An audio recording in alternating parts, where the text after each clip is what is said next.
Thank you for waiting. I think we can start. It's just the hour. If you have problems with the connection or if you need help, please feel free to contact support that you find either on the Facebook page or in Zoom under the name Support the Grand Tour. If you have any question, you can ask them anytime. For the moment, the microphones are muted, but I will be unlocking them soon. But if you have like questions, you can put them in the chat. I'll be reading them during the talk or at the end of the talk, of course, if they are relevant. What we're looking at now, it's the digital model of the Sistine Chapel, which is can be found for free on the Musei Vaticani, on the Vatican Museum's official website, museivaticani.va. And of course, it doesn't come with a commentary, which I will be providing tonight. And this amazing digital copy allows us to enter and explore the Sistine Chapel free without any other visitors, and also to explore some parts that are usually not possible to visit, or some points of view that it's really hard to reach. Again, my name is Mario Bernardi of the Grand Tour. Welcome everyone, and I will be starting now. And tonight our story starts not from the main altar wall painted with the frescoes by Michelangelo, neither from the ceiling by Michelangelo as well, of which I'll be talking soon, but from the entrance wall, which is this one here. This large door leads to the Palazzo Apostolico, to the palace where actually the Pope lived or used to live, because the present Pope, the current Pope, lives in a different part of the Vatican. He has a 2-bedroom flat. It's a very small apartment where he lives in the house of Santa Marta. He doesn't use the big penthouse, just as an office or on very limited occasions. And anyway, our story today starts in 1980, about 40 years ago. There was a scaffolding on this wall. You could see that the Sistine Chapel is kind of divided the walls are divided into 3 different bands. There's the bottom part with this kind of painted curtains, and then episodes painted in the 1400s with episodes of the life of Jesus Christ on the right and episodes of the life of Moses on the left. And then, of course, there is the beautiful ceiling by Michelangelo and the Last Judgment there. So before we see this, how the Sistine Chapel came to be, where the names come from, what do they use it for today besides of tourism, and many other small secrets and elements in it. Let me just introduce you to this peculiar story, because in 1980 the Sistine Chapel looked very different. It was before the restoration. It was before 14 years cleanup was carried out to restore and clean the ceiling and the main altar, and eventually later on they also did the walls. But some restoration had to be done every now and then, because some parts had damages, some parts need to be cleaning. Especially this wall has always been quite weak because it was exposed and had some cracks and problems in the past. Imagine, you could see above the door here that the coat of arms of the Medici family, Pope Medici. There were 2 Pope Medici at the beginning of 1500s, Leo X, who was Giovanni de' Medici, the son of Lorenzo, the Lord of Florence, Lorenzo the Magnificent, and his cousin Giuliano della Rovere, who became Pope with the name of Clement VII. I'll talk about them again. Anyway, this wall actually, part of it cracked, and the part above the door just collapsed, nearly killing the Pope actually in the early 1500s. So this wall eventually had to be repainted, and was repainted by Jan van den Broek, a Dutch artist, and Matteo da Lecce, the one on the right, around in the 1570s, 1580s. So were made much later than the rest of the chapel. And these were quite damaged. So in 1980, there was a restoration. So imagine a scaffolding here. And let me just get on this. And this, of course, is a picture of the chapel. I'll be switching from a presentation to the website. This man here, his name is Gianluigi Colalucci, and he was the chief restorer of the Sistine Chapel from the late 1960s till the 1990s. So for about 30 years, it was the director of all the people who work in the restoration of the artifacts and the frescoes and the structure in the Vatican museums. He he was trained in one of the specialized centers that we have in Italy for restorers. We have some of the best schools in the world about restoration of ancient artifacts and frescoes. And this man actually, he said in an interview that he was fascinated by the frescoes by Michelangelo Sistine Chapel. When he was only 10 years old, one of his uncles took him to see the chapel, and he was kind of mesmerized by it. So he decided he wanted to do this or this life, and he was lucky in life to be able to live up to his dreams. The restoration was not scheduled. There was no plan or idea to restore the Sistine Chapel.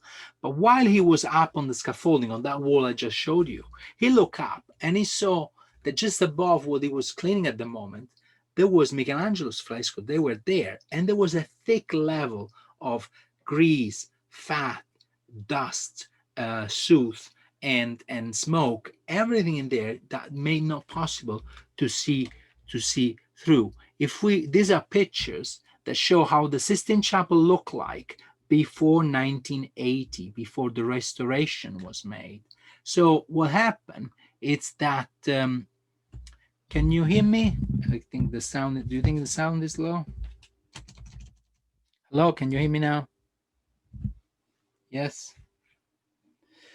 So basically, it was dark. It was considered this kind of dark masterpiece by a man who was haunted by a number of theological issues and other moral and religious and theological questions, who was Michelangelo, as he was seen until the 1990s, early 2000. So till about 20 years ago, the idea that art historians had of Michelangelo was very different. The Sistine Chapel always was considered a masterpiece, but a masterpiece of some kind of darkness, some kind of desperation that Michelangelo had of human beings being able to save themselves or being able to reconnect with God somehow. And this reflects also an idea that, especially in the 19th century, the historians and historians of art had of the Catholic Church in the Renaissance and later on. So what Golalucci did, he saw this fresco, and actually he started with this one here, the fresco with Elazar. I show you, sorry for going in and out, but I wanted you to kind of immerse yourself and kind of see where we are here. We are just up here. So he was just restoring this part here. He just looked up and he said, let me get a ladder, let me go up there, let me restore this bit here. So as soon as he started to clean the figure of Elazar, is this one on the right, he originally just started with just a little napkin with a bit of saliva just scratching the wall. And then this patch came out, which was a completely different color. So he asked the permission to the director of the Vatican Museums at the time to clean just a sample. And he cleaned, the body of Elazar. And as soon as he finished that, he said, I was amazed. This beautiful blonde man emerged with this candid white shirt. It was amazing. It was glorious. I was about to cry and fall on my knees and just pray to that figure. It was so beautiful, something completely unexpected. And Colalucci also wrote a book, which is also available in English, about his relation with Michelangelo, the 14 years he spent planning Michelangelo. Anyway, the director of the museums was very enthusiastic at the time. The Pope, who was Saint Paul II, basically said, oh, go ahead. He was very young at that time. He was a very energetic man. I remind you, he's the Polish Pope, was the first known Italian Pope since 1520. So it was a big change for the Catholic Church. Anyway, the fresco of Elazar proved that there was a different Michelangelo behind centuries of dirt and fat and varnish that had turned dark. And so basically the restoration went on, and it took, as I said, 14 years, and they cleared a little patch by patch. They left some darker patches to compare how it was before. There's been a huge opposition and critics shouted at the fact that Michelangelo was being transformed, he was being betrayed. There are some elements that actually have changed. If you look, for example, in this, compare this is the prophet Daniel. On the ceiling on the sides, there are 7 prophets and 5 sibyls. The sibyls were prophecies of the pagans, of the Romans and the Greeks. So they symbolize the fact that the Christian church was able to put in accordance the Jewish heritage and tradition with the Greek and Roman philosophy, which is what then in the Renaissance had a big impulse again.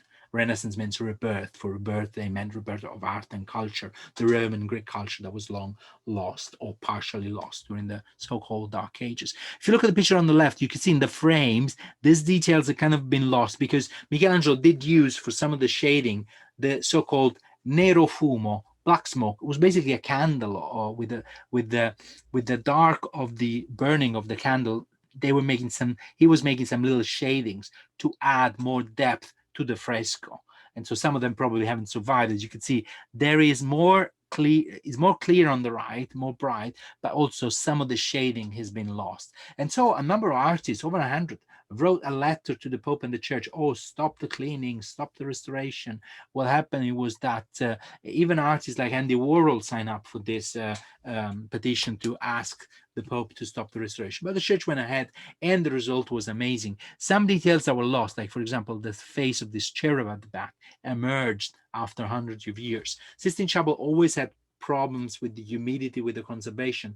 So since a very early stage, around 1540, 1550, there were constant cleanings and restorations that were carried out during the centuries, somehow changing the appearance, especially in the fact that they used some oil from nuts and from animal fats in order as a sealant to prevent yeast and to prevent any kind of changing in the color of the fresco, because of course there can be a number of things changing the color and growing on it, and the stucco. This is above the Last Judgment.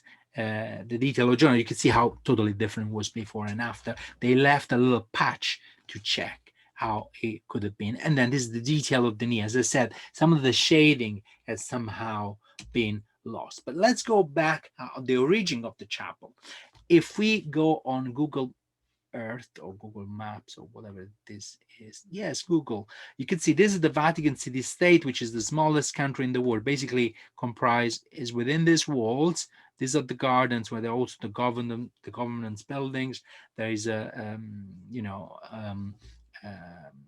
pharmacy, the place where the Pope lives today. It's here, the House of Santa Marta, a large meeting hall, also used as a concert hall. Of course, the Basilica of St. Peter, the largest basilica ever built, and St. Peter's Square, and next to it, the Vatican Museums. Right between the Vatican Museums and the Basilica of St. Peter, there is the Sistine Chapel, that from outside has quite kind of a military look. It looks like a fortress with this kind of walkways with the beccatelli, which are these little arches here at the bottom, the raised roof. The roof was rebuilt and re-raised at the second time because, of course, the vault is not right up to the top. It's kind of halfway, as I will show you shortly. And it's just between the palaces where the popes lived in the 1500s, where there are also the rooms of Raphael and a few other frescoed rooms. And then, of course, the Palazzo Apostolico built in the 1500s, where this was the current apartment of the Pope, although, as I said, is not used by Pope Francis because he doesn't look like big penthouses, and he said he only lived on a very small apartment anyway all my life. Now we go back to the presentation, and you could see that the so this is the Sistine Chapel seen from the St. Peter's Dome, and the name of the chapel, it was named after Pope Sixtus the fourth that we see in this picture. Pope Sixtus was basically, let me just was basically Pope between 1470s and 1480s, and he was of the La Rovere family, a very powerful family. His coat of arms is somehow painted on the side of these columns with a blue background, is the oak tree. Rovere in Italian means oak tree. Now we can see the Pope here. This is a detached fresco that is now currently preserved inside the Vatican Museum in the painting gallery. The Vatican Museums consist of like 25 different museums, so there's tens of thousands of objects. If you were to spend 1 minute on every single work of art, which is in the Vatican Museums, you will need 50 days. I mean, using the 24 hours. So it's really a huge collection.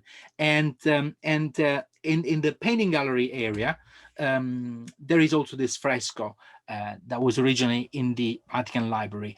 This was made in 1475 by an artist called Melozzo da Forlì. And Melozzo painted the Pope in the act of appointing the very first librarian of the Vatican Library, which is one of the still operating today, one of the largest and most important libraries in the world, hosts some 3 million objects, about 2 million printed books, a few 100,000 medals, manuscripts, and other valuable documents. The man who was the first librarian is on his knees in the middle, is Bartolomeo Platina, a scholar of the 1400s. Standing in the middle, there is his nephew, the Pope's nephew, Giulio della Rovere, who later, Giuliano della Rovere, who later on would become Pope Julius II. He is the Pope who actually asked Michelangelo to paint the ceiling some 30 years later. Anyway, in 1478, there was an accident. The Pope, together with the king of vice king of Naples and a few other Italian nobles, plot against the Medici.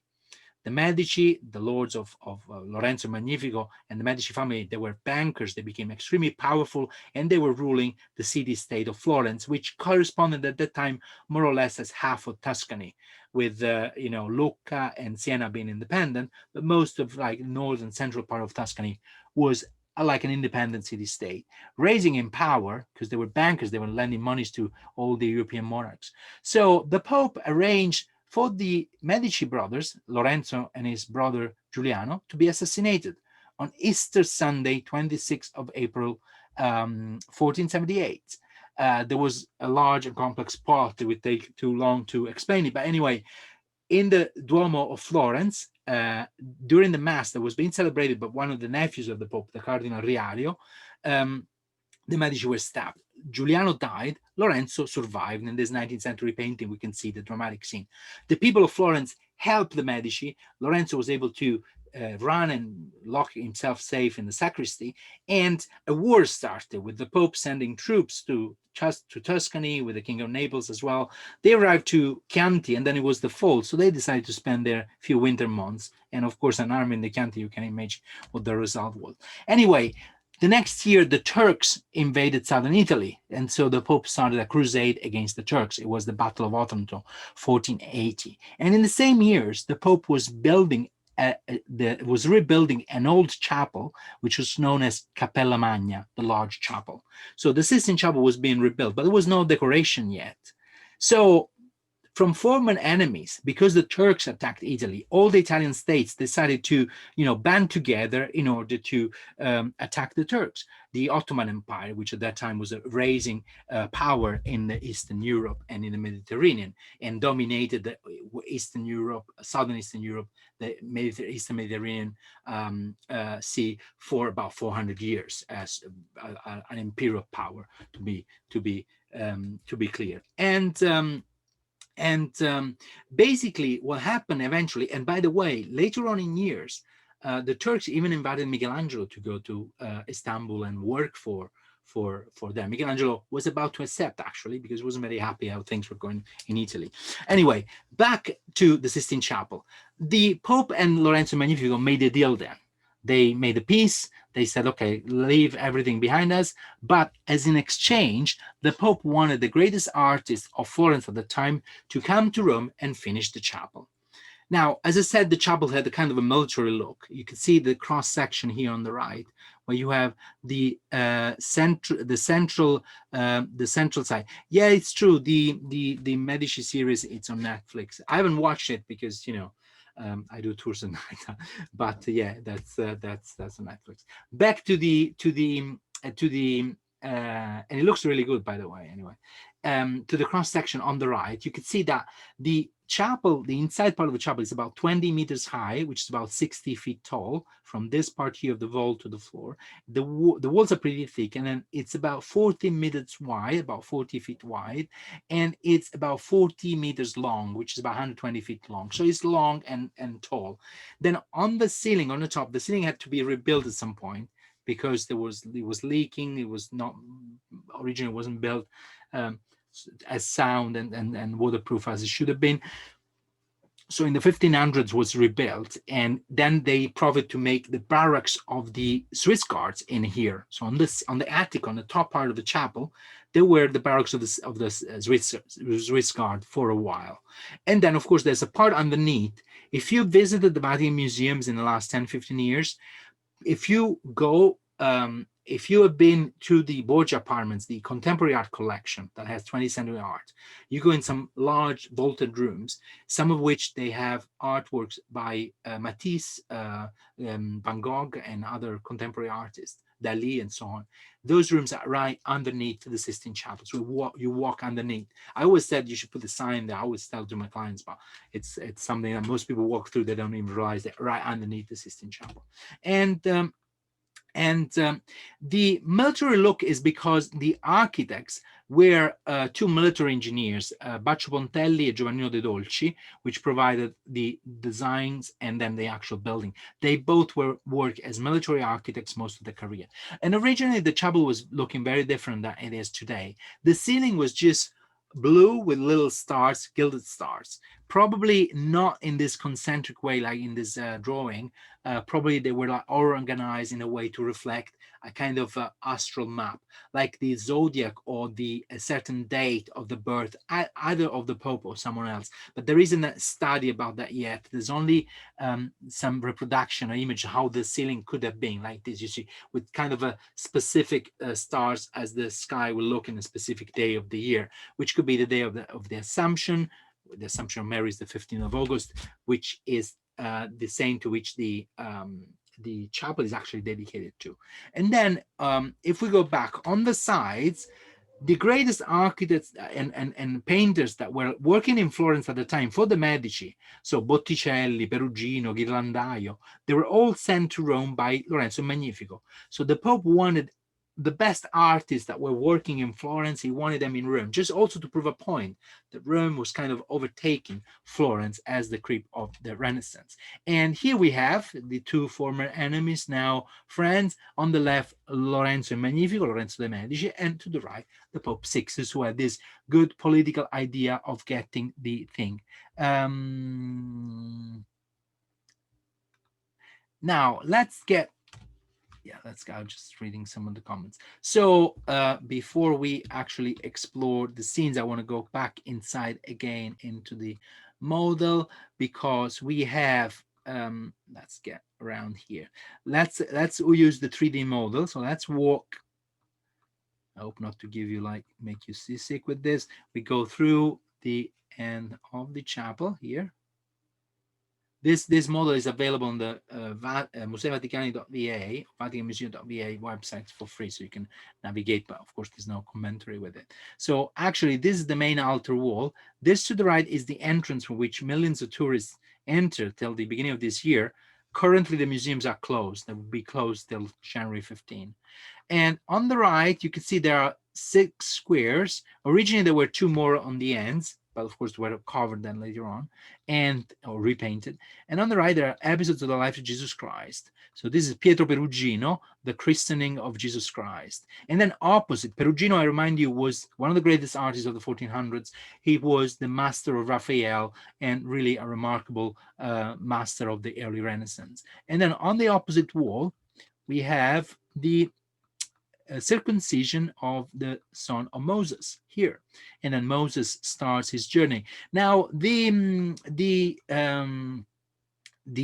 fact that Moses' life and Jesus Christ's life are facing each other, is not a chance. It's just like something designed to compare the two great religions, of which, of course, for the Christians, Judaism was like the ancestor religion.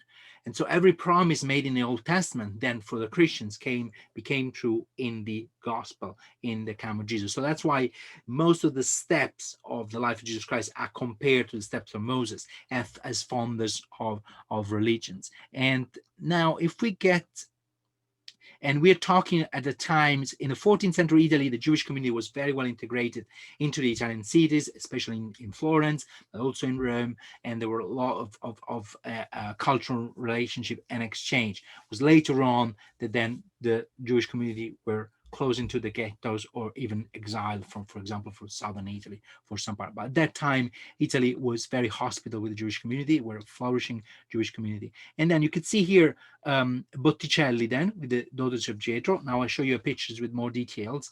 And then we have Botticelli again. So Sandro Botticelli, the greatest artist of the mid 1400s in Florence, or one of the greatest, the author of the Birth of Venus, the Spring, the famous paintings at the Uffizi Gallery, with the temptation of Christ tempted by the devil. And here a sort of a classical sacrifice with a number of contemporaries painted there. I just switched back to the presentation so I can show you some details. Perugino used this beautiful setting with natural rocks and the city in the background, which is, of course, the city of Rome. All these Florentine artists were amazed by the ruins of ancient Rome, the ruins of the city. And of course, the Renaissance was much about studying and really giving new life to the classical art and architecture. So you could see the Arch of Constantine, you could see the Colosseum and the Pantheon down on the left. And then, of course, you have the baptism of Christ in the center, and a number of people that would have been contemporaries, people known at that time. I'll show you some of them because, of course, there are hundreds of figures painted there. And on the opposite wall, we have, of course, not just the one opposite, the one next, the Moses, which is the one in the center in green and yellow, with the daughters of Jethro. You might recognize that the daughters of Jethro, some of them kind of look pretty much like, did I open it before? No, sorry. They look pretty much like the this one especially, and this one over there, like the Birth of Venus, or some of the graces in the spring by Botticelli. And of course, on the back there's Moses getting his shoes off and meeting God in the shape of a burning bush, telling him go to the promised land. And it took 40 years for the Jews to reach the promised land. You can see on here on the left the procession with the Jews taken out. There's also two Abyssinian ones, because of course it's an image of that is painted in the chapel of the Pope in the Catholic Church. So and the Pope wanted to be the leader of all the Christians, and at that time, of course, there was a Christian community in the Middle East, in Armenia, in Ethiopia, so all over, as well as also there's also Jewish community in Ethiopia, and on the right there's Moses defending a Jewish boy that was being harassed by the Egyptians. So he realized that they were slaves, and so he had to take them to freedom. It's a beautiful fresco, and if you look at these details right here in the center, there is an oak tree. The oak tree is not casual. It's an allegory, a symbol of the Della Rovere family. The oak tree is on the coat of arms of the Della Rovere, and the little acorns are even made of wax gilded, so they are three-dimensional. Now they're kind of faded, you can barely see them, but back in times, imagine them bright gold, like a kind of the golden balls on the Christmas tree, and so they would reflect light pretty much with a lot of gold. And there's a lot of gold in the fresco overall. All the bright yellow you see, that is actually gold. And of course, the chapel of the Sistine Chapel, the chapel of the Pope, was the chapel for the private services of the Pope. So it was a show off of power. It was not just like a place of celebration. It was also a place where the political and religious authority of the Pope was shown off. Now, generally, if you study the frescoes, the first thing they tell you is like the frescoes were used in the Middle Ages to explain the gospel and the Bible and religion to people which were mostly illiterate at that time. They couldn't read. They had to rely on images, and even during the praying, during the preachers were using pictures on the scroll just to show people what they were, like a comic book, to illustrate what they were talking about, to keep people attention. They realized very soon the power of images. But in this case, this is different, because this was not an humble place. This was a place for the popes, for theologians, for ambassadors, for people of power. So here there's an affirmation of political and theological superiority of the Roman Catholic Church in the 1480s. These frescoes were made about 1481, 1482, 83, 84, so in the early 1480s. This little doggy, which can be found in many, many frescoes, there's the doggy here on the left. You can see this boy is carrying the doggy on the left, and there is, I can actually, can I zoom in a little bit here? Yes, a little bit I can zoom. And then you can see here, the little doggy here. This dog was actually a pet of one of the other painters, Cosimo Rosselli. There were about 15, 20 painters in there, 3 or 4 workshops, but each one of them had like a number of pupils. Cosimo Rosselli had his own pet dog, like this little white Chihuahua-ish kind of type of dog.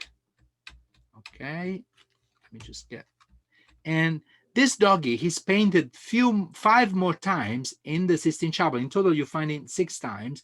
So imagine that on the scaffolding when they were painting in the 1400s, this little dog was some of the painter's dog, and was going up and down and barking and, you know, being pet by all the artists. So each one of them painted and made a portrait of the little doggy. Now, on the opposite wall, back on the episode of the Life of Christ, so right here, there is the calling of the disciples Peter and Andrew by Domenico Ghirlandaio. Ghirlandaio was the master of Michelangelo as well. A few years later, in 1485, so after this was done, Ghirlandaio made the Tornabuoni Chapel in Florence, amongst other things, and in there also Michelangelo, who was 14 at the time, worked for him. So this was the Michelangelo's master. And if we go back on the presentation, you can see it's more statuary. There's a different kind of vibe. You see each different artist at different things. This actually looks pretty much like the Tornabuoni Chapel. And and there's St. Peter calling the brothers Peter and Andrew, which were fishermen, saying, "Come with me and make you fishermen of men, of souls." And in the background on the left, down on the left, where there's this kind of stone, there's a couple of boys. The one on the right has a garland in his hair. This is a secret signature. The artist's name was Ghirlandaio. It means garland in English. So he put a boy with a garland on his hair, like a symbol of hidden signature. On the opposite wall, there's another fresco that has a similar, they're called cryptomanie, a pot of red paint with a brush, a paintbrush. And I'll show you on the other wall here, there is the crossing of the Red Sea, with, of course, the Egyptian being smashed in the waters, and Moses here, and a number of other knights and other people. And then if we get, let me just get one more step this way, and we look up, this one is Moses and the gilded calf. You know, he went up on the Mount Sinai to get the 10 commandments, and it's coming down, showing them to the Jews. And then it was basically getting very upset because in the meanwhile, the Jews had turned pagan, worshiping the gilded calf. So right here on the bottom, there is the little doggy that we saw before. Again, another version of the doggy coming out of the frame, and next to it, a pot of paint, of which I have the detail, because with the 3D model, you can't really zoom in too much. So this is Cosimo Rosselli, red paint, Rosselli Rosso, so means red in Italian, and so we have Rosselli signature there as painter. Then follows next the speech of the mountain and the healing of the leper, and the we saw before the Temptation of Christ by Botticelli. This building here at the center, it still exists today. It's between the Vatican and the river. It's called the Collegium Saxorum. Was the place where the Britons, the British, the Saxon pilgrims in the Middle Ages used to stay. It's actually before Hastings, so there were Saxons, I guess.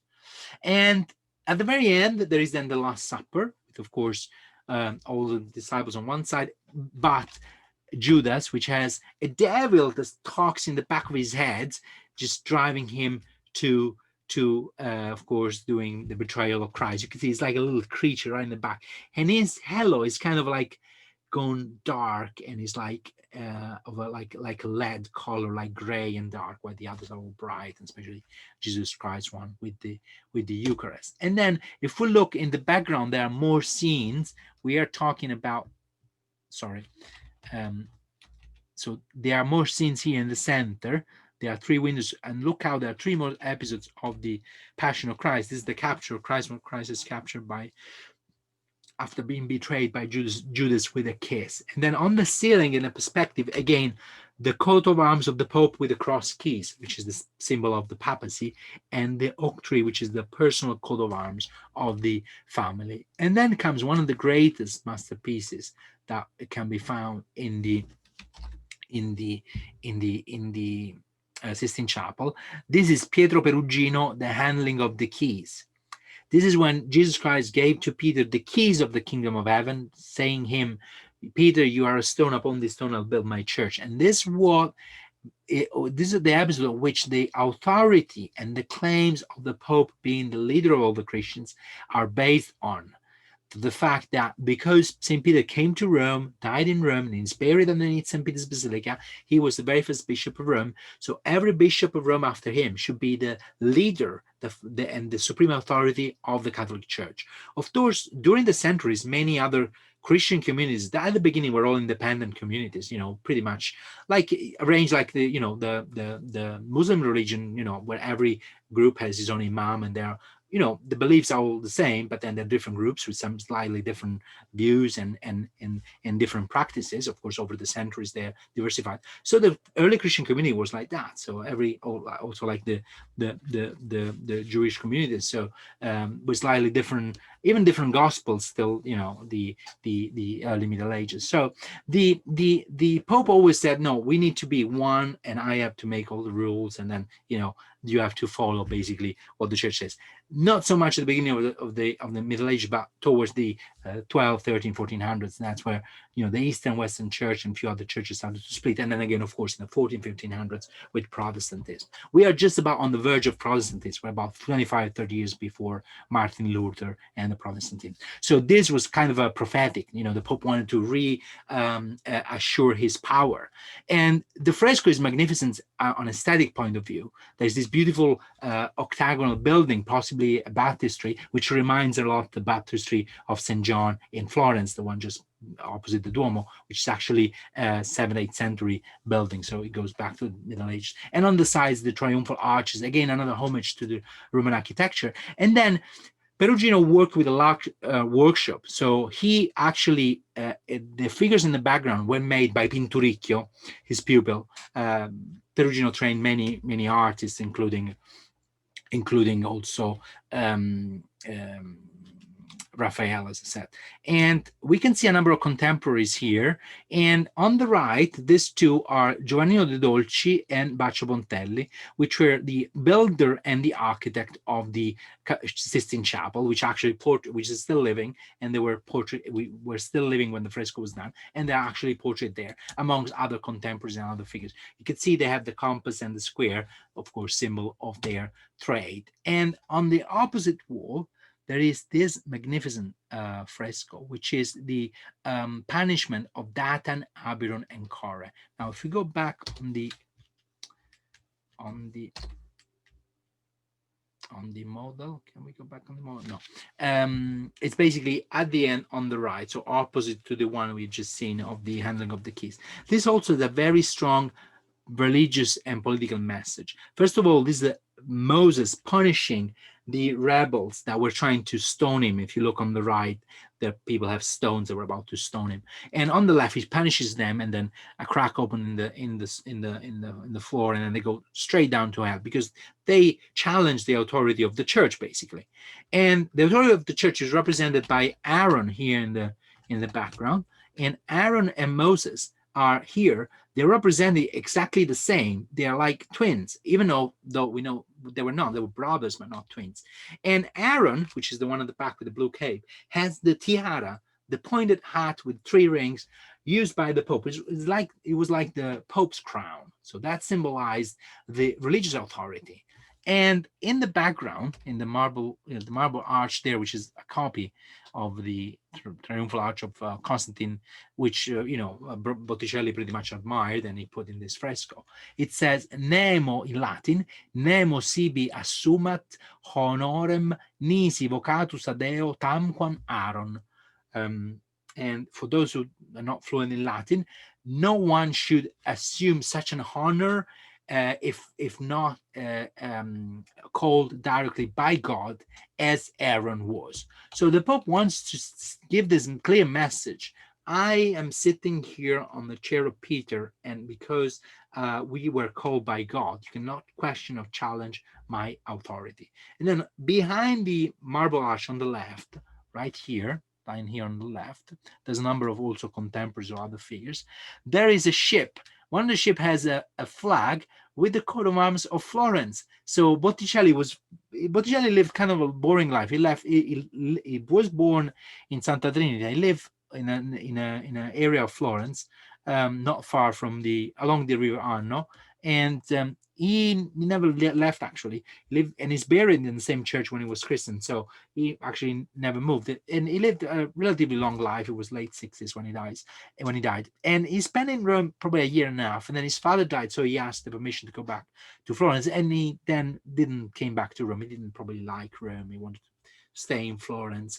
And the last one is, of course, the Testament and the Ark of the Covenants by Luca Signorelli, another artist which work in this quite large and long workshop. Now, about 20 years fast forward, we are at the beginning of 1500s. The Pope is long dead. There's been the Pope Borgia in the middle, known for being a very corrupted Pope, very interested in politics, very little in religion, with a number of children, the father of Cesare Borgia. There's also a series about the Borgias that will take us too far, but it's a very interesting period of history. And after that, the nephew of Pope Sixtus became Pope. His name was Julius II. Here on the left, we can see his portrait, which was actually made in the Vatican, in one of the rooms, in the rooms of Raphael, in one of those rooms around there, one of those smaller rooms next to those, in which the Pope lived at the time. And the frescoes were made by Raphael for this Pope. This Pope also asked Donato Bramante to destroy the old Basilica of St. Peter and to build a completely new one, a giant one, which is the present one that we can see now, with a giant dome on top. So Donato Bramante is the architect who actually introduced him, also Raphael. And Michelangelo was then called in to create a giant tomb in the shape of a pyramid, something like this, right on the top of the tomb of Peter, or right behind the main altar, just to show how great this Pope was. They knew that the Basilica would take a few decades. So after a couple of years, the Pope ran out of money. He changed his mind. Bramante somehow convinced him that it was bad luck to build your own tomb while you're still living. While you're living, you should think about more things that living people do. So, and he was a Pope that was known to be more familiar with the sword than the sprinkler. So it meant that he spent more time at war, actually leading his army, rather than on the altar praying or saying mass. And because it was also head of state at that time, the church had its own kingdom. And he had a very difficult relationship with Michelangelo, because Michelangelo made some beautiful statues, made 7 statues, 6 known as the prisoners, this kind of standing figures at the bottom. 4 of them are currently in the Galleria dell'Accademia in Florence. 2 of them are in the I don't have them here, are in the Louvre Museum, the most beautiful ones, because the French pinched them from us in the past. Let's not talk about that.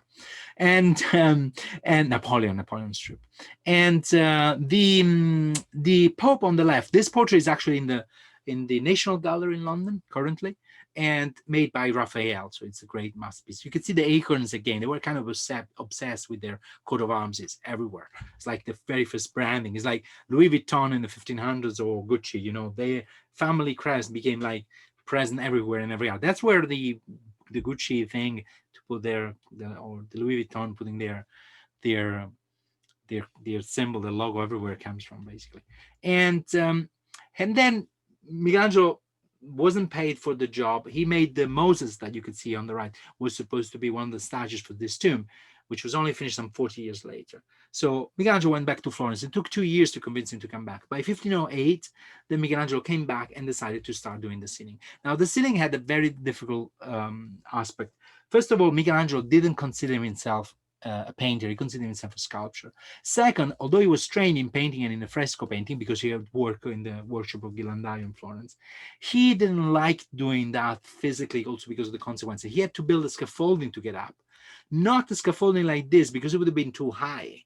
So the scaffolding was built using ropes anchored on the ceiling, on the vaults, on the beams, through holes through the vault that Michelangelo didn't want it. So the original scaffolding built by Bramante had to be taken down, and a new one had to be built to reach the ceiling, on which Michelangelo wanted to paint the creation.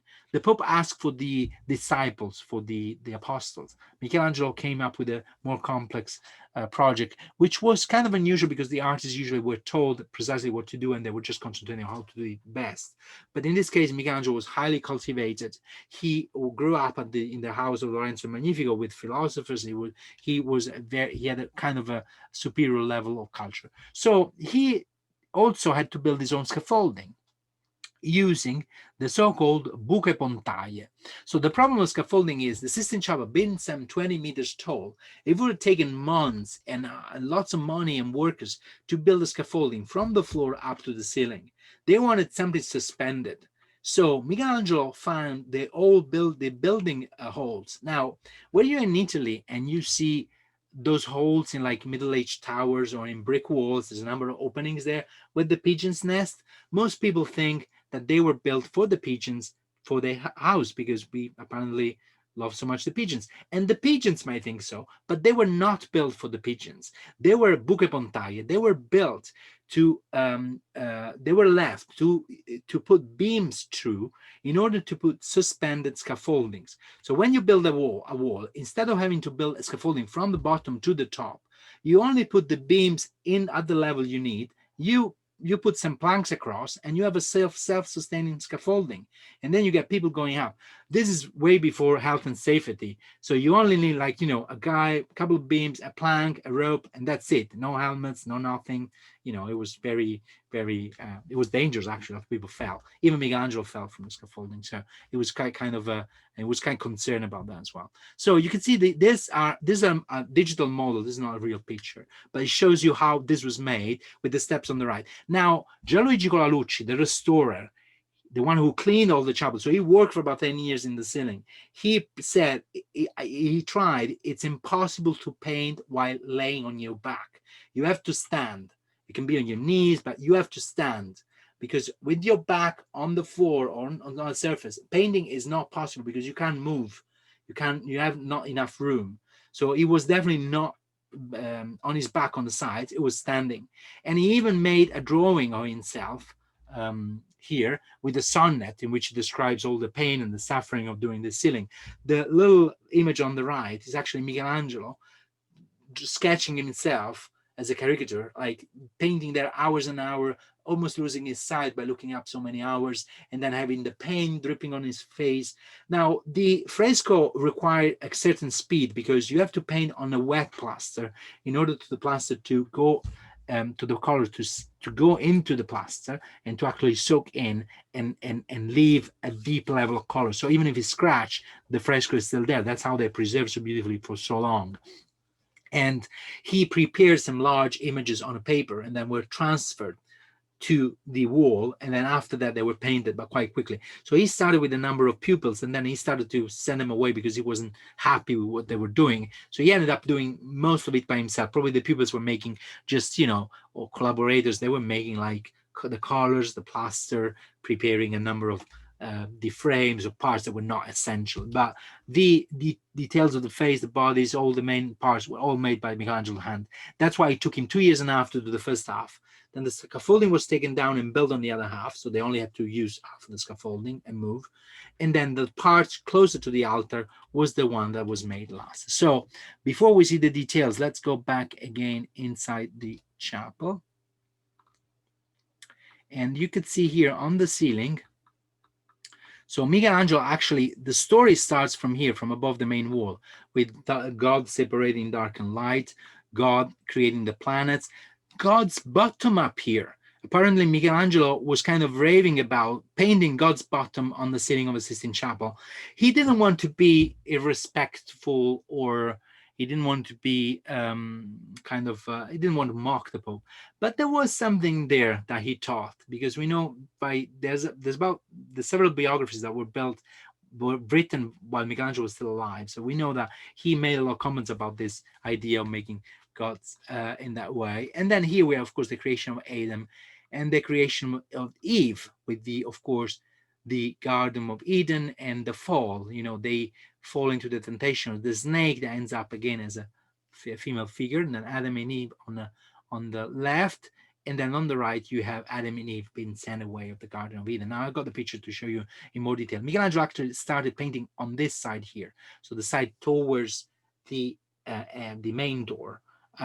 Later going, in fact, you could see that on this side over here, right here, the figures are smaller. This is Noah's Drunkest, Noah's Ark, and Noah's Thanksgiving. So the last three episodes of the life of Noah's. The figures are much smaller, while towards the beginning they are much, much bigger over here, because he realized, seeing them from the floor, how small they will look like in the end. And then on the sides there are also these naked figures and a number of other families. These are the ancestors of Jesus Christ. So they are the connection between the Old Testament, King David, and then Joseph and Jesus Christ. So all as listed in the Gospel of Matthew. So there's a quite complex theological representation, as well as the Sibyls here on the left and the prophets, which are a symbol of Jewish and Christian theology. Now let's go back on the presentation. So I have the more detail. So of course God is represented with this kind of pink pajama, very kind of muscly figure with the traditional like long beard white man, which is something that's been represented in this way for a few hundred years in Western art, and which is something very different from, for example, in Jewish and Islamic art. There's no way you find, sometimes not even human figure, because the human being made as an image of God, of course, it was seen as irreligious, irrespectful to represent the human figure. That's why so much, especially Islamic art, it's geometrical and aniconic. There's no human figure represented. While Christian art embraced the tradition of Greek and Roman art, and so that's why there's plenty of representation, even on naked figures, even in a religious environment, which might seem shocking, but it was kind of a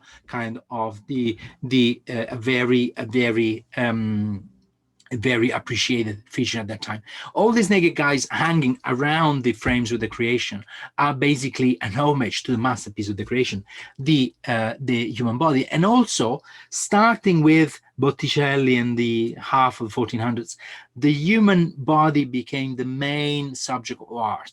Since then, till the 19th century, till basically the Impressionists, they all thought that the only thing that an artist should be doing, and the best subject to represent, it's a nude. It's a nude, whether male or female. Male, of course, it was used more because it was connected with heroism, with a number of embracing of virtues, of victories, embracing a number of values which were more political, while usually female nudity was more connected with beauty, with, of course, with sex, with enjoyment, with allegories and morality.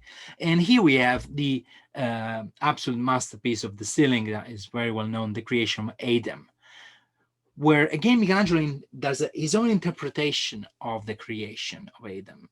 Adam is, first of all, laying down very relaxed in this beautiful posture, and with this background which is almost non-existing. It's just a green line and then a little blue shading, and then the ceiling, and that's it. And then the sky. There's no flowers, no decoration. The random hand that you see at the bottom is just grabbing. It's one of the naked guys in between the frame, grabbing the basket with the acorns, which is the symbol of the Della Roya family again. And then you can see there is a gap. It's about an inch between the two fingers. So there is the distance between God and man. But in the gospel, it doesn't say that human man was created like that. It says that Adam was modeled in clay, and then God breathed through the nostrils, which I don't think it would have looked great as a scene on a fresco. I mean, like a man blowing air into another man's nostrils. But in this case, Michelangelo wanted to show God as the creator who creates the human being who is himself also creative. That's why the hand, we create through our hands. And the fact that there's a distance is because there's a radical difference between God and man, but man is somehow divine. And the spark of divinity is in the fact that as an artist, Michelangelo taught that we can create beauty.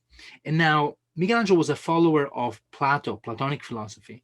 For Plato, there is a perfect ideal world, of which this world is nothing but a copy, created by the soul of God that models the universe.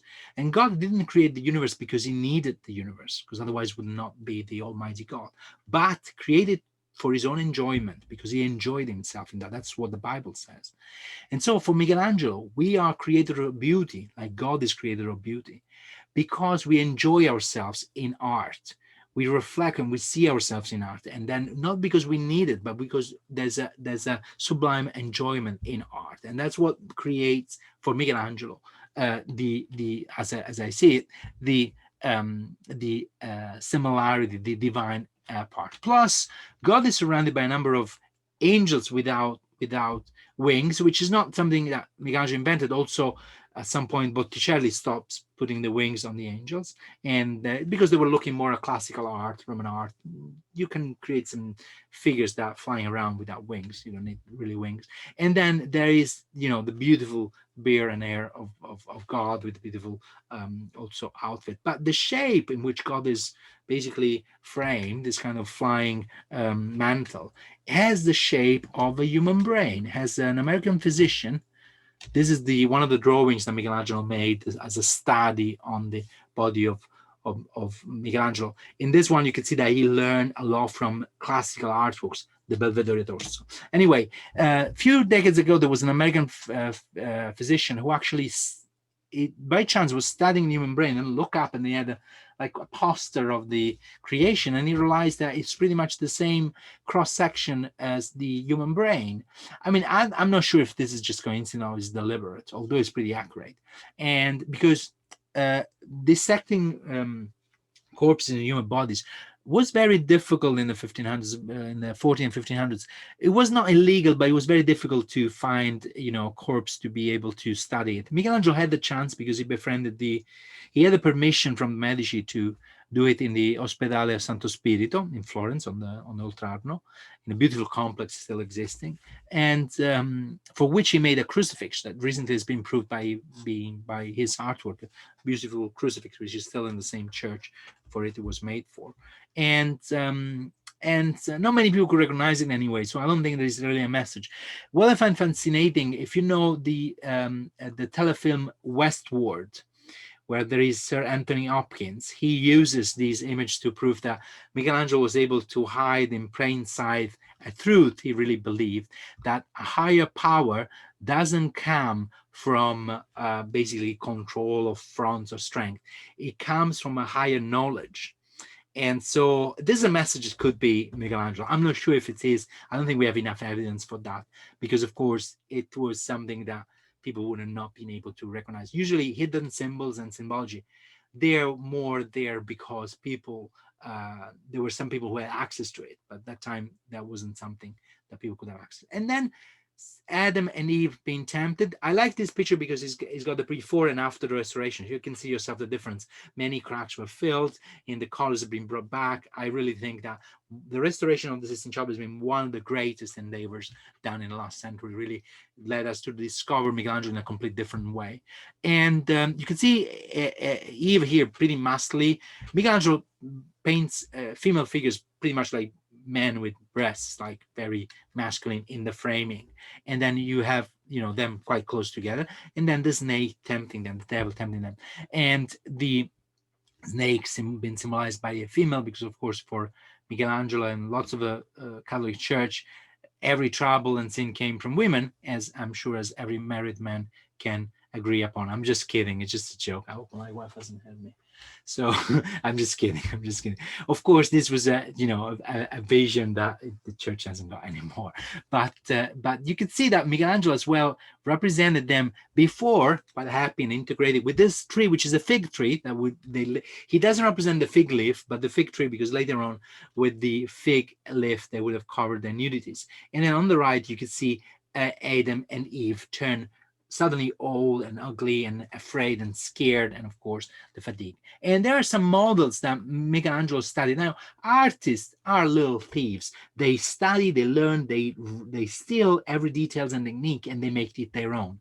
This is the secret of the Renaissance: be able to re-elaborate, recreate, and elaborate and retransform in a new way whatever is already out there. So it's not just until let's say Kandinsky or the 20th century art, or late 19th century art was something that was made like, by patching every other elements that artists were putting together, natural, artificial elements, and cultural elements together in, of course, the sensitivity. And then, of course, in 20th century art, Kandinsky just, was the one who said, no, just represent your soul straight on the canvas, and the abstract art was born. And on the left, you could see that's from the the Brancacci Chapel in Chiesa del Carmine, again in Florence, and painted by Masaccio Masonino Panigale. Is a beautiful masterpiece, and it's a place that Michelangelo knew very well. So there's a question. I believe Michelangelo had more life. Michelangelo loved the male body. He was we can say he was homosexual, and he didn't live probably sexuality very openly, and I don't think it was kind of a complex way he lived. We don't have many information. It's very hard to talk about the personal life of the artists in the Renaissance or in the 16th, 17th century, because contemporaries tend not to describe their personal sexual orientations, or because it was considered, it was used as a slander back in the past, and sadly till not long ago. Now, of course, it's different, so scholars are looking at a different way. But we can say Michelangelo he made no mystery, he loved the male bodies and human bodies. But the reason why there's so many beautiful male bodies represented is not just that, there's a lot more. The sexual orientation doesn't define totally what an artist does. Every person is a lot more than, of their personality. It's part of it, of course, it cannot be denied, it's part of that, but it's not the only thing. There's a lot more. So I always prefer a wider approach. Michelangelo moved to Rome permanently in 1534, as we will see soon. He had a companion, boyfriend, we're not sure the relationship, much younger. He was in his 20s. His name was Tommaso de Cavalieri. Some of the most beautiful drawings that Michelangelo made, they were gifts for this man that he loved so much. So there is a happy ending after all. On the right, there is the Laocoon, which is a beautiful statue of Greek artist from Rhodes. This was discovered at the beginning of 1500 in Rome by the Colosseum, in a street called Via dei Serpenti, the Snake Street. It's if you look at the Colosseum, there's a street that just cuts the hill opposite, Via degli Annibaldi, and then one straight on that goes up all the way up to the Quirinale Hill. That's Via dei Serpenti. Around there, in 1505, this statue popped up just from the ground as they were digging to build the building. And Michelangelo saw it because he was in Rome then, and he could see that, unearthed it. And it had really a deep impact. They represent the high priest of Troy, Laocoon, being killed by the snakes together with his children. The snakes also is already, we will see that also being used in the Sistine Chapel as a model. And it is, yes, in the Vatican museums is also one of my favorite statues, because it's classic art, Greek art, but it's also it's got a dynamism, life, movement, and this is what it taught to the artists like Michelangelo to represent the human body in a torso. After he saw this statue, Michelangelo would never make a standing figure anymore, always turning around, moving, showing the muscles, the energy, the movement, giving it life, like he did with the Moses.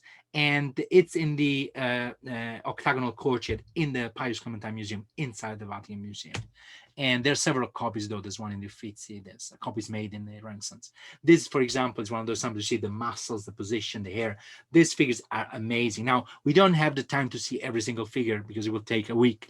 But if you have time, the pictures of the single individual ones are very beautiful, just to explore in the zone. Because in this, Michelangelo really explored the full spectrum of all the position, of all the aspects of the human body, and also in the ancestors and in the Sibyls, the human feelings, the human attitudes, different expression, physical expression, like a kind of a theater, like a fictional show. Now, something happened that really made Michelangelo really upset. One day, while he was still working on the chapel, he wasn't in the chapel that day, Donato Bramante, who was the head of the head architect of the Vatican palaces and the Vatican on the Basilica of St. Peter at the time, so he had the keys and access to everything, every building. He entered while Michelangelo was not there, and took Raphael on the ceiling of the Sistine Chapel to see his Sibyls, like you could see here, Michelangelo's frescoes. This is a Sibyl, and in the same time, Raphael was working in a small church, Santa Maria della Pace, nearby Piazza Navona, and he painted the Sibyls very similar to ones of Michelangelo. Michelangelo went bananas. He was furious. He started to say, Raphael is a thief. Everything is good in his art. He stole from me. He was quite jealous. Raphael was younger, was very successful. He had a huge workshop, was doing a lot of work, very successful, and unfortunately, he died young. He died in 1520. So this year would be 500 years anniversary since he died. But in a very short, he was aged 37 when he died. He did a number of masterpieces. And yes, he was a thief. He was able to incorporate and learn lessons from Michelangelo, from Leonardo. He lived in Florence for 4 years, studying Raphael and Michelangelo. Leonardo and Michelangelo. He went there because they were there. And also he was able to study and incorporate also the Venetian masters like Lorenzo Lotto, Sebastiano del Piombo, which were working at the Vatican at the same time. The Vatican at the beginning of 1500s is the place where all the greatest artists were. For a few years, 3-4 years, Leonardo, Michelangelo, and Raphael were there. Leonardo was the only one that didn't produce any art in the Vatican at that time, was more studying anatomy, his machines, and his stuff. And he was also at the end of his life, was in his 60s, because he was much older than the others. These are the ancestors of Christ above the windows, which are amazing. Fortunately, we don't have the time tonight to see them all, but they are really amazing. If you have, let's go back to if you have, what we could do with this model, we can actually go up here, which is something that you're not allowed to do anymore. But until 100 years ago, people could actually climb and walk on the side of the windows, like this is during the Grand Tour before mass tourism. So you can go up here. We are about 15 meters, about 45, 50 feet from the floor, and you can actually see the fresco from close. And then you can see above the windows, there are all these ancestors of Jesus Christ sitting there with different expressions, different positions, different colors. It's an amazing gallery of figures. It's really, really something beautiful. And also here in this kind of pendants here between the vault and the lunette, the little moons above the windows. Now we can go let's go to the. So on the corner, there are 4 more scenes. This is the gilded snake with Moses making the gilded snake to save the Jews from the poisonous snake. And then if we turn, let me go back downstairs. Some of these windows frames, there's also some graffiti, not here, but some of them are also graffiti of visitors in the past. If we go to the center, there's also beautiful mosaic ceiling made by the maestri marmorari romani, or cosmateschi, they're called sometimes.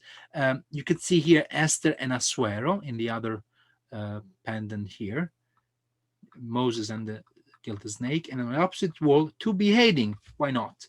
And David and Goliath, and Judith and Holofernes. Judith was this Jewish heroine who beheaded the general Holofernes, was about to invade Israel. So they all, and as David beheaded the giant Goliath. So they're all scenes about bravery and freedom, and the fact that you have to kill the head to your enemies, and the coat of arms of the Della Rovere family. And then the ceiling was completed in about 4 years, between 1508 and 1512. Michelangelo went back to Florence. He did a number of other things.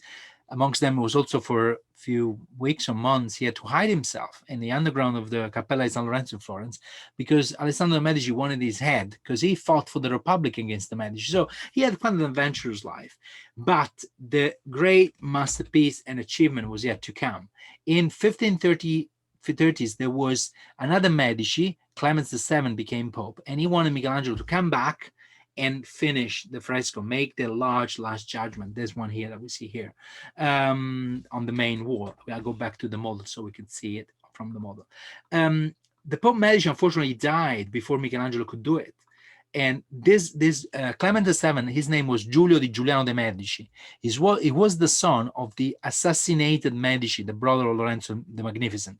So he was the nephew of Lorenzo the Magnificent, and he knew Michelangelo since they were children. They basically grew together, and that's what you come to do when you are, pal with the Pope since childhood. And the Pope after was Pope Paul III Farnese. He's the Pope who started the Catholic Reformation, the kind of a reaction to not just the Lutheranism, which that happened much earlier, but also the Church of England left in 1532. So the Catholic Church said, okay, we need to reform now as well, because otherwise we're going to lose every country. We're going to be just us.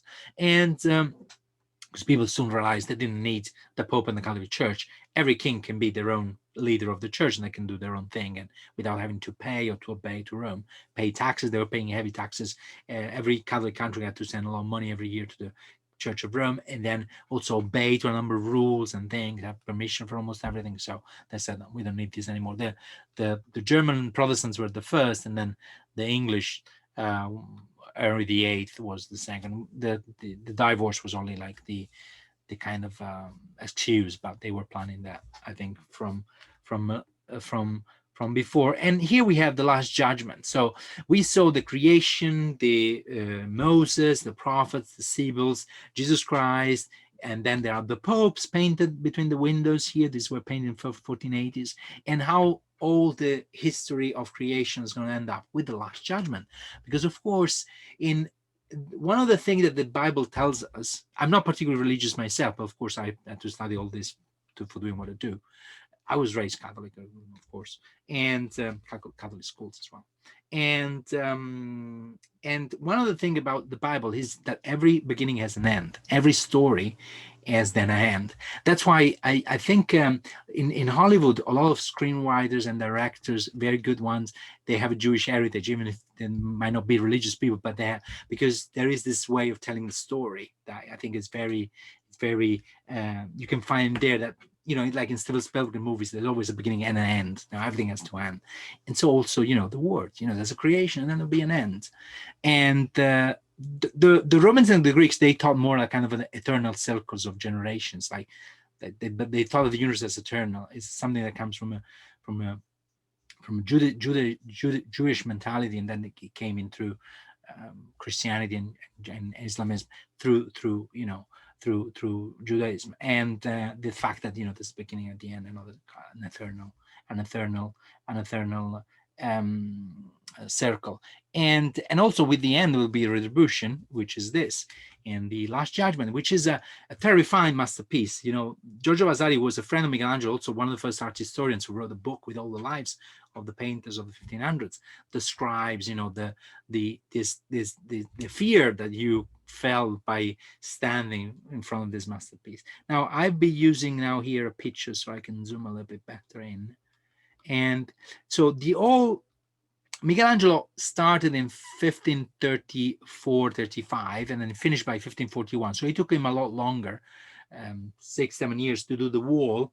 So much longer than the ceiling, which only took about 4 years, which is long, but and then it starts here at the bottom with the resurrection of the flesh. The corpses in the shrouds are resurrecting, and the flesh is going back. And then they pull up by these angels. All the angels have no wings, as we said before. Of course, you could even see, the two black guys, two Moors here, they call back them.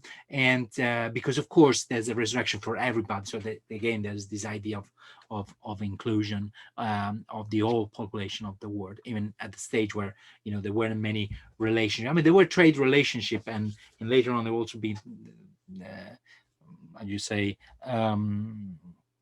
political, diplomatic relationship with Africa, with the Near East, even with the Far East. But in the 1500s, it was a war very small that just got a little larger through trade. And then you could see the souls going up. And then here, all waiting to be judged, they're all scared. Look at their faces. You could see the terror in the face because it's the judgment by God. They don't know deep in their heart what they're going to be. And you can see this woman here. She looked like a man, giant, massive arm with just breast, popped on, and that's how Michelangelo created the figures. Not very the very muscle, large shoulders. That's the way he envisaged the body, the beauty of the body. In the center stands Jesus Christ, which is not the skinny Jesus we are used to. Is a massive muscle man, and then you can see that also is beardless, pretty much like this figure here, the Apollo at Belvedere, which is next to the Laocoon, so it's in the Vatican Museum as well, which was already there in the 1400s. Michelangelo saw it and studied it, and as many artists did. And you could see that the hairstyle, the body, the muscle, the Michelangelo one is even more muscly. So this is not the skinny Jesus that you normally see hanging on a cross, which is, it's been sacrificed for us to be saved. No, he is actually now judging. He's like a pagan god. You can see I also got here my little copy of the Apollo that keeps me company, although it's quite heavy. Sorry. Oh gosh, I forgot how heavy that was. And then imagine Michelangelo, of course, on the scaffolding and painting every detail. Only the head, it took him quite a while. Before Michelangelo intervention, there were the Moses rescued from the waters and the adoration of the child made by Perugino, made before the frescoes were covered. And then there was an altarpiece, this one with the Assumption of Mary, again by Perugino, all completely lost. They were covered, so Michelangelo already covered them. Then you can see some of the details of the people. You could see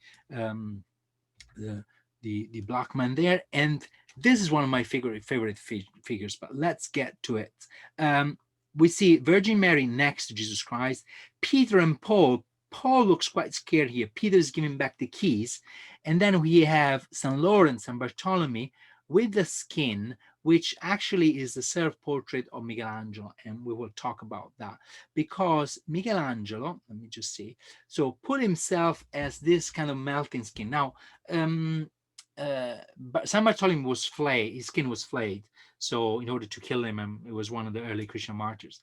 Michelangelo actually portrayed the saint different than the skin. Two faces don't match. This actually, San Bartholomew looks a lot like a poet. Pietro Aretino was the Pope's official poet in the 1500s, and is this one here, who actually criticized Michelangelo because of the nudes, of the nudity. He thought it was too much nudity, wasn't appropriate for the chapel of the Pope.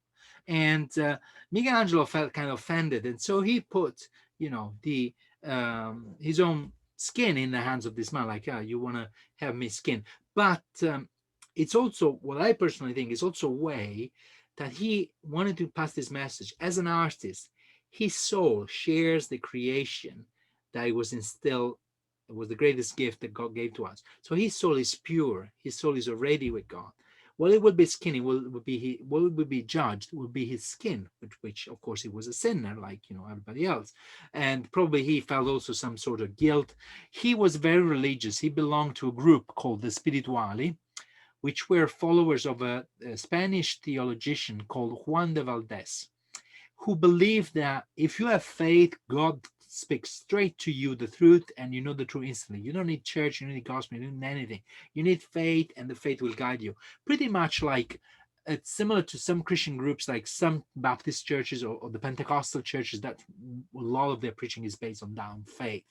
And this is something that was originated a lot earlier. It's already in St. Paul's, but it was brought back in the 1500s. And Michelangelo was part of a group of people who believed in this and practiced this in their life. So he believed that the church was kind of corrupted, all the kind of bureaucracy that came in that, and the fact that there was a structure and a bureaucratic way of working. He believed more in divine inspiration and faith. As an artist, he believed that his art came directly from God, and seeing what is done, you can't blame him. Although, that might be also that way of thinking might be, also a bit dangerous, because depending on what you think God tells you. So that's also a tricky road. This one is one of my favorite because he shows the desperation of the soul who is afraid that there is no escape from the sin, there is no salvation. And this is a theme that became very important, especially in 16th, 17th century art. With the religious war in the 15th, 1600s, there were religious wars all over Europe. And that's when, in the 1600s, then Pilgrim Fathers went to America to create a country that was free of cult. Everybody could, practice their own religion without being persecuted or harmed, which is still one of the pillars of the United States today. In Europe, it wasn't that way. You have to be of the same religion of your king. Otherwise, you get exiled, you get killed, you get tortured. A number of nasty things were done to you. And we have this figure here, scared to death, afraid, with the snake biting him, again, the temptation. So he reconnects with the ceiling, and with these two demons pulling him down, naked. So you could see, actually, all the figures are naked because the resurrection will be resurrecting without our garments. Apparently, for Michelangelo, heaven is like a nudist place. And that didn't go down very well with many people. Pope was kind of okay with that. Pope had 4 children and mistresses, so it was kind of Pope Paul III was kind of an open man. And in the center, so this is the worst of the scenes, the desperation of salvation, the lack of faith. That's why he's so scared. In the center, we have the trumpets of the apocalypse, like in the book of Revelation by John, and then 2 large books, one small one and the big one with the list of the ones going to heaven, and the one with the list of going to hell. Guess which one is which? Michelangelo's slightly on the pessimist side, so you can imagine that big book was for the ones going to hell, which is a far more interesting piece. As I always said, maybe I would like to be in heavens for the weather and in hell for the party, because imagine how many interesting stories they have, while in the heavens there's be wonderful saint people, but many of them are boring lives, possibly. No, I'm just kidding. This is like the kind of jokes that you crack when you were an altar boy waiting to serve mass. And our priest actually told that.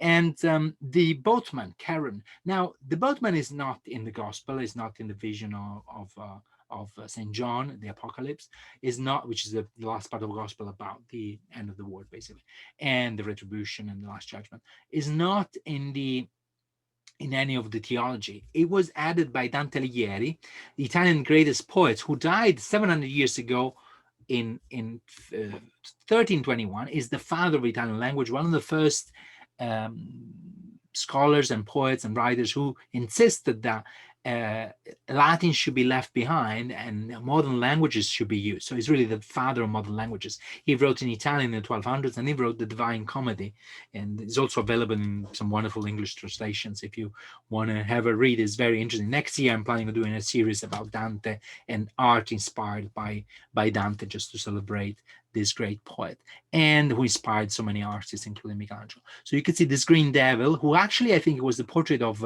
the Lord of the that's a good question now about the nudity and Daniela Volterra. I will take that in a minute. Beating the souls, this green guy, actually the portrait of one of the lords of Italy at that time. I think it was the son of the king of Naples or something like that. And then there's a number of other figures. At the door, there is this man here, which is the devil. Where is it? Here. No, this is the boatman. You can see his eyes. It's actually a portrait of a man. And then this one, he's the Minos, the judge of the souls, the one who tells where the souls, which part of the hell they have to go in order to pay back for the sins, with donkey ears and the snake around the body. Someone just asked, let me just read the question again because it's a very good one. Michelangelo painted almost all figures nude, yes, which were covered later by Daniela Volterra. That's true. Actually,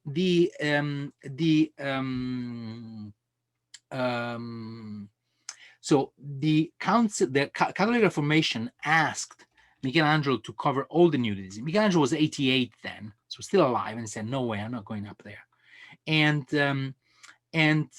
he actually had troubles even before, because this man here that we see, his name was Biagio da Cesena. He was the master of ceremonies of the Pope, like the Pope's secretary. He mocked Michelangelo and insulted him, and he said a number of things about hell and everything. So Michelangelo decided to put him in hell in a very recognizable way. So everybody, the day the chapel was used for the first day in November, the the November the 1st, 1541, everybody laughed at him and mocked him because Michelangelo had offended him in that way. But then Michelangelo was asked to cover them. He refused. By saying that, it's only a bit of pain. The church has much bigger problems like corruptions and other things to tackle rather than this the fresco. So what happened is that then one of the young artists who had worked with Michelangelo, Daniele Volterra, was asked to cover them. Now the covering of the nudity took place for about 2 or 3 decades, because Daniele Volterra put about 20 coverings. Then they weren't satisfied with that, they put on more, so made also by other artists. There were about 60 figures covered. During the last restoration, many of them, the original color has been chipped away and they've left. So all these that were added, they've been left. Some others have been taken out, so but not that many. I can show you. So like here, there were some more here, but some of them have been reduced, but most of them are still there. So I would say 80-90%. I don't know what it is. I do have a book about that that shows the comparison. I don't have the pictures now on the computer, but just to show you this picture here that we can have a larger. This is in Naples in the Museo di Capodimonte, and it's a copy of the Sistine Chapel made right at the beginning. This shows all the original nudities. They were all pretty much, on the nude. It's like looks like a French beach, when you have to the seaside in France and everybody's naked. Do you have them in America where people go bare on the beach, no clothing? Maybe California, I don't know. So I'm just kidding. And you can see all naked. The church wasn't okay with that, so they asked him, no, cover them. And so this is another copy. You can see they're all, with their things out. And then this figure here, which is on the corner, Saint Catherine with Saint Biagio, they had to be completely repainted because they were looking like they were having, they were doing a thing. So that was completely repainted. So the one that you see now is not Michelangelo's one. It's been completely redone because it was too much. But this is because there was a shift, a change. Before 1540s, 1550s, you could paint the saints in whatever way you wanted. There wasn't a set scheme. After that, there were some books printed. So this is the same figure. She was completely repainted. And you had to represent the saints in that exact way. If you did not, you could go to the Inquisition, and it was not a good thing, as you might imagine. Now on the top there are the cross, the crown of thorns, and the column left by these angels without wings, that symbol of the Passion of Christ. And basically there are some 300 figures that can be recognized in the chapel alone. Many of them were, about 100 of them be recognized by contemporaries, but many of them, they think they're 2-3 different people, so it's not very clear. And here on the right, there are people even kissing and holding, because of course these are going to the heavens. They are the souls that are found in heaven. And in the middle here, the 7 deadly sins. A man pulled down by a bag of coins, greed, and the keys, the stuff. And then a man with the first in his mouth, gluttony. A man pulled down by his testicles. So that's lust, as you could see. And down here, the gate of hell, behind Minos, the gate of hell, and that in this Michelangelo is a genius. He doesn't show us hell. He shows us the idea of hell. We know that hell is down there. We cannot see it. And basically the genius thing is that it's even more scary. It's like in those horror movies when you can hear the music and there's a shade and you don't really know what's going on. It's even more terrifying than seeing the whole thing.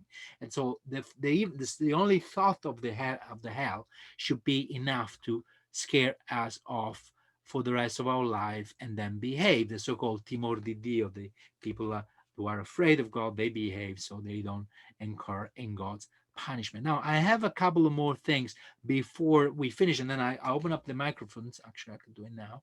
And people, if you want to ask a question or comment or do anything, you can just unmute yourself and then talk. Only mute yourself if you're talking, and then please move back in case there's a cat or dog or people moving furniture or any other noise in the background. And television, radio, people on phone call. I had every sort of experience here. And because we are a lot tonight.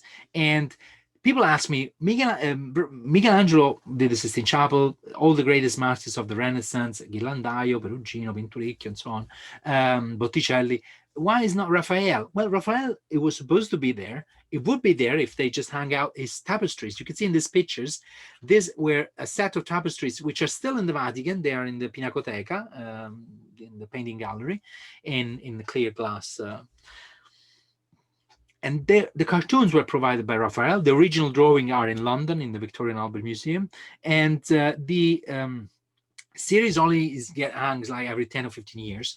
They did February this year because it was the 500 years anniversary of the since the death of Raphael. They were made at the beginning of 1500s, and they were used just as a extra decoration with the Acts of the Apostles, so the life of the apostles, and also the tapestries is a thick cotton and silk based thick rug, so it protects also.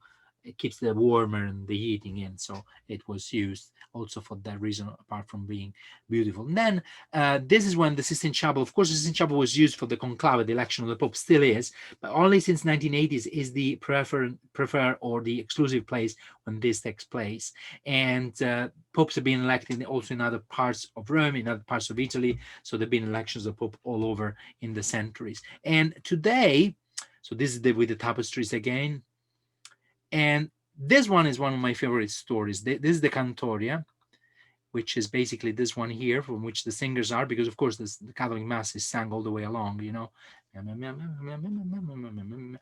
then they had the choir here. In the late 1400s, early 1500s, the greatest musician of the time, Josquin de Près, is a Frenchman, who was director of the Sistine Chapel, master of the chapel for 2 years. There's still a choir of the Sistine Chapel.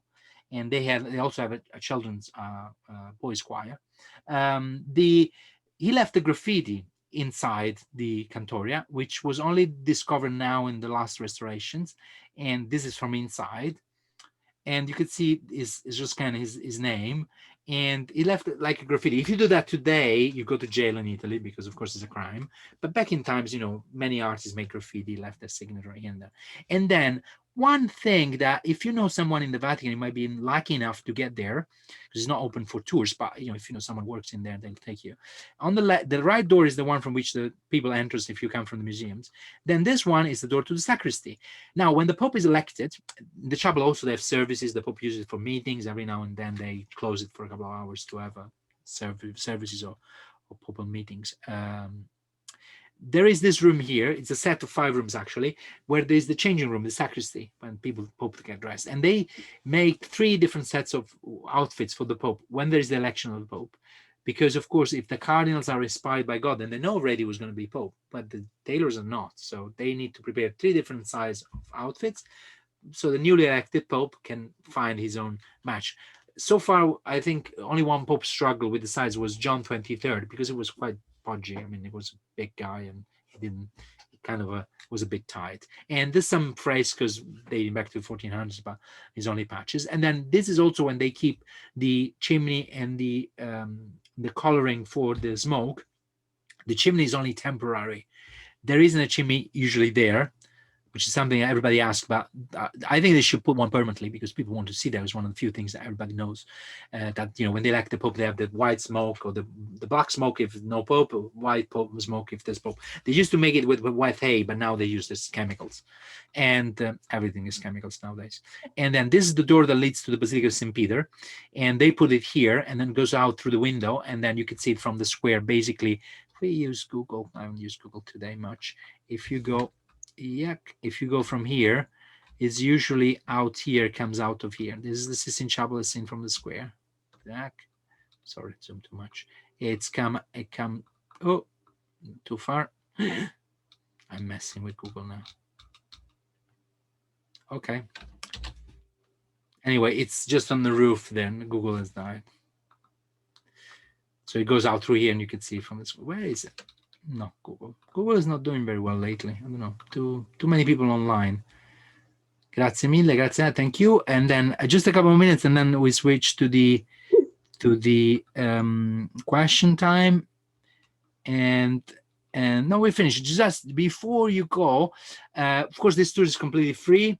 You will receive a link also if you if you want to tip, I mean, they're welcome. But don't feel that you have to. But one thing I'll appreciate you to do, if you come back on our website, I do offer also paid talks and paid tours. This one is completely free. The video will be free online if you want to watch, just share with your friends. And this, we're doing now gift cards, so you can also gift virtual tours, either private virtual tours.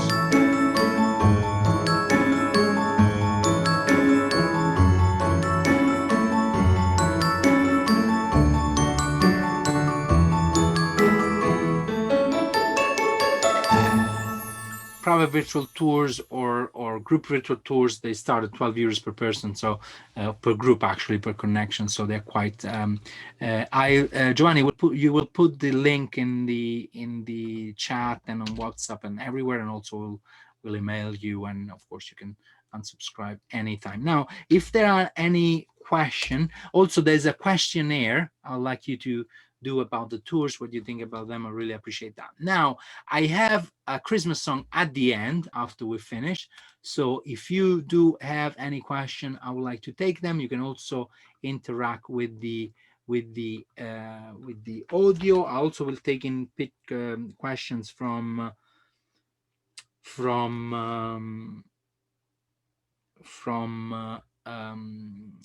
Facebook, if there are.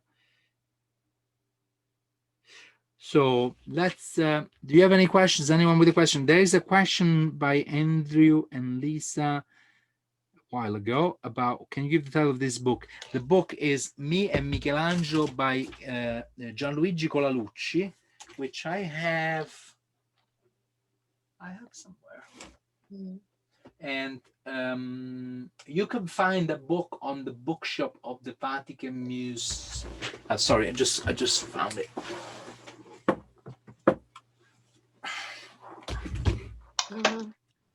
It's published by the Vatican Museum, so you can find it on the bookshop of the Vatican Museum, vatican.va or vaticanmuseum.va. Is this one here, Io e Michelangelo, Me and Michelangelo, Gianluigi Colalucci. You can take a screenshot. It's published by the Vatican, and it's a book about how Colalucci basically I love this because it's his personal experience working for some 20 years on the ceiling of the chapel, and his experience of being in so close contact of the fresco. In an interview, he said, I would have slept in there. I would have never left the chapel anymore. And he said, I miss the chapel. He's still living, he's in his 80s, I think, and he's still teaching, and he does beautiful. For me, hearing him is like eye-opening thing. I mean, I of course study history of art, and I'm qualified tour guide and all that. But listening to someone who spent so much time close to Michelangelo and actually clean the very surface of the Sistine Chapel, it's really eye-opening. It's really changed your perspective. You think of it in a very different way. Thank you for Belgium. Yes, we love Belgium, and grazie mille, Mario. Thank you. Any questions? Anyone want to say something? Also, you can also interact with the video, the audio. And let me just see more questions from the Panagiotis. I guess he's a Greek man. Did Michelangelo get inspiration from his form from the pediments of ancient temples? Yes, of course. Ancient art. They didn't know many pediments of ancient temples because this is before, especially materials from Greece and became available later on in Europe. It's more 17th, 18th century. But the Roman art definitely, especially sarcophaguses and tombstones, mostly sarcophagus. That's where he gets indeed. Did the Borgia Pope contribute in any way to the church? Borgias will require an entire story. But anyway, the Borgias used the church as a personal tool of power. In fact, the Italian philosopher Machiavelli, who had this idea of being like, he was the creator of realpolitik. He believed the politicians should be above everything and should only have the unique task, the idea of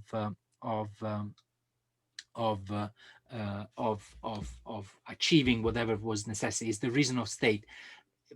It's like the kind of, in the spy movies, spy stories, is the thing, for your country you do anything. There's no law, no rule. Just you achieve anything for your country.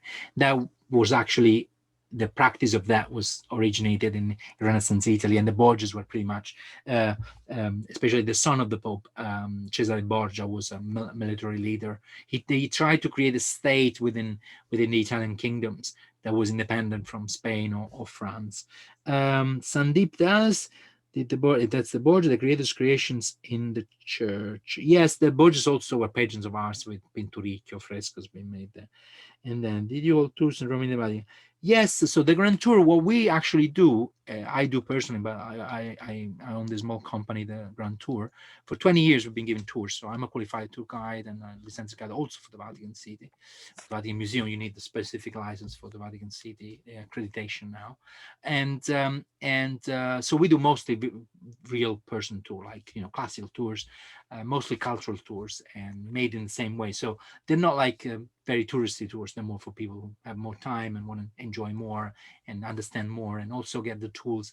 The thing I love is that after you've done a tour, you're able to explain the things to other people. That's our goal, to make you, really know what we really, the full experience of arts and culture. And doing that since 2002, of course, in March, all our business vaporized within 2 weeks. We lost everything, and that was the time to go virtual. And virtual has been really success, featured in the media. We had a lot of interviews, been growing, going really well. But looking forward to do real tours, do small group tours, family tours, private tours, and looking forward to do that soon, as soon maybe as April, March. We're not sure yet. But now it's in lockdown, so we have to wait for the protocols and the vaccination. But this summer we have operated. We have had tours, June, July, August. There have been not much, but something. Even at the Vatican, I have the last tour just a week before the Vatican closed in October. One of the guides which work with me sent me a picture, Valentina, with the mask, and the clients with the mask. The Vatican gallery completely empty, which is kind of heartbreaking. But on the other side, they enjoyed having all the space for herself. Again, the question about uncovering nudity. Why Colalucci decided to leave so many figures? That's a very good question. So and this is by Dominique, I can't read all the name. Yes, so that question has been asked many times. The thing is, what they say in the report of the restoration, I have read the memorials. I haven't read the full report, the documentation, because it's thousands of pages. Anyway, what they said is that many of these covers of the nudity, they were historical. And when I worked for about 10 years in the Sovrintendenza, in the government office that take care of the monuments. I work at the Pantheon, giving tours, helping, and doing the number of also administrative activities. And there was one day, there was a discussion because the director and was talking to the priest, and the priest said, well, but we need to clean this, there are pigeons here. And then if the director of the museum sees that the pig poo, the pigeon poo over there, because it's been there for 50 years, now the thing is historical, they will restore it and preserve it, because of course it's been there for so long.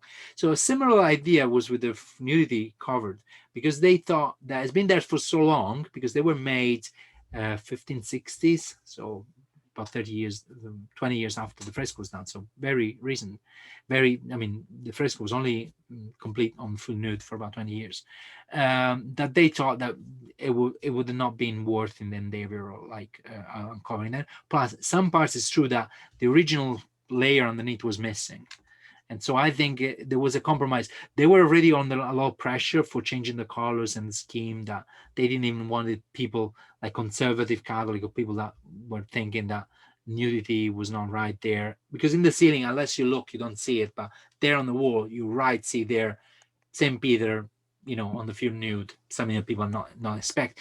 And some people, especially, some people that come from certain backgrounds, they really they find it that quite shocking. I've seen it, people being uncomfortable with nudity, and I'm okay with that, of course, but I can understand the reason for that. And whatever, I think when you work on that scale, on something that important, that historical, with so many people involved, so millions and millions of people, billions in the world are aware of the fresco, and they would judge you and think about that. I think you have to compromise, and I think that they've done a decent compromise in the fresco. They could have taken maybe a few more off, There, I don't remember the exact number how many there are. I think there are about 45 or 50 bits that have been covered. So they're not hundreds. They're just 40 or 50. I think they took away 10 or 12, something like that. And let me see any more questions. Grazie, grazie, grazie. Thank you very much. Thank you. Do the feedback thing, please. How do we tip? Oh, thank you, Sandeep. Yes, there is tipping page. I will give it that to you. This is our website. It will arrive by email today or tomorrow. I think I have it here.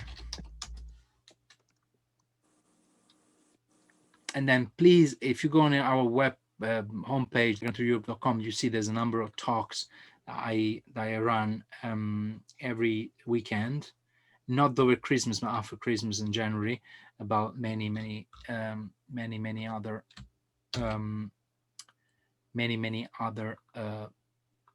topics, mostly about Renaissance, Baroque art, modern art, ancient Rome. So that's for the tip. Thank you. And that's I'll also open up. I go on the homepage. Gift cards are great. They start for 24 euros, and you can, send them to someone and send and they come very nicely with the ribbon and everything, and very easy to use.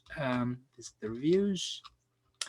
So tomorrow at 9 Rome time, which is 3 p.m. in the East Coast in America, 12 on the Pacific, and 8 in England, and accordingly in every other part of the world. We have people from all over. I see there's a lot of people from Eastern Europe as well tonight. I'm really glad, and from Greece and Hella, and then there are even from Australia. So this is really the thing I love about tourism is you meet so many people from all over the world, and then here you have the Royal Palace of Caserta, which is in the outskirts of Naples, was built in the 18th century, and it's amazing. So we'll see the story about that tomorrow.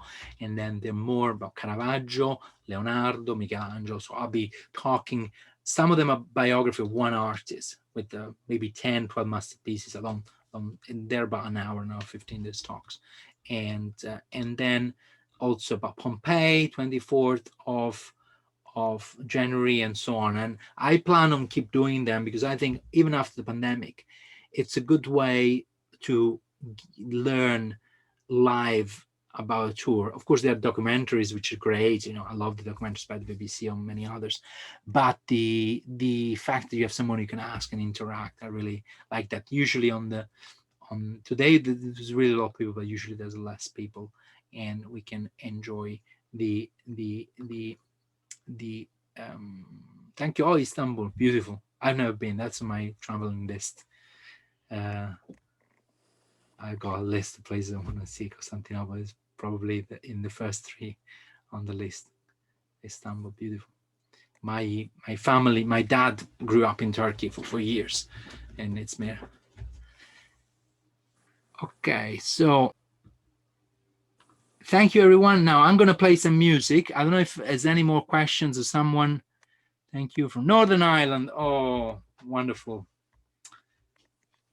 Beautiful. I've been to Dublin last year. Love it.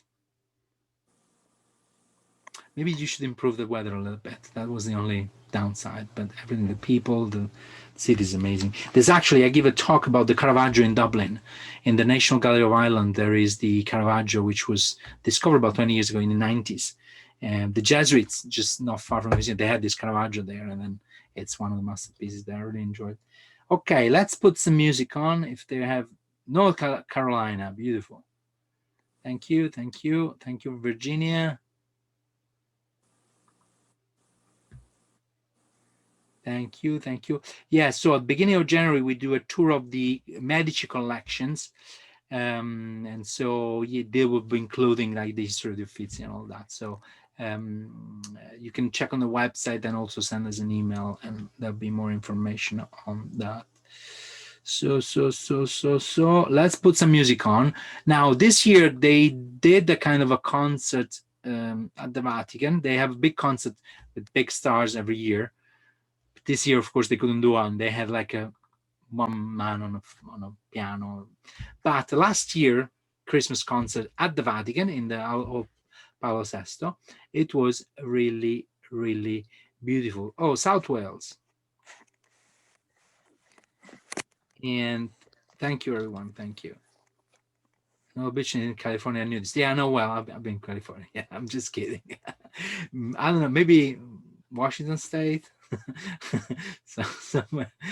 No, but in France, there's a lot of nudist beaches. In Italy, it's kind of difficult because depends where you go. Okay, so I don't know how from the Sistine Chapel we ended up on the nudist beach topic. So this is the concert at the Vatican last year, 2019, because this year they couldn't do it. And with Pope Francis and with a number of stars, and you recognize some of them. And they're both American and international stars and Italian musicians. There's this Andrea Grimminelli, which is a flautist, which plays with Bocelli, is one of the superstar flautists. And then I'll play this music and then we'll say goodbye. I just like it. And it's just Happy Christmas. It's Merry Christmas, only a couple of minutes. Okay. Merry Christmas. I hope to see you around. Okay, that was Lionel Richie there. Okay. Merry Christmas. Ciao, buon Natale. Good night. Bye bye. Thank you.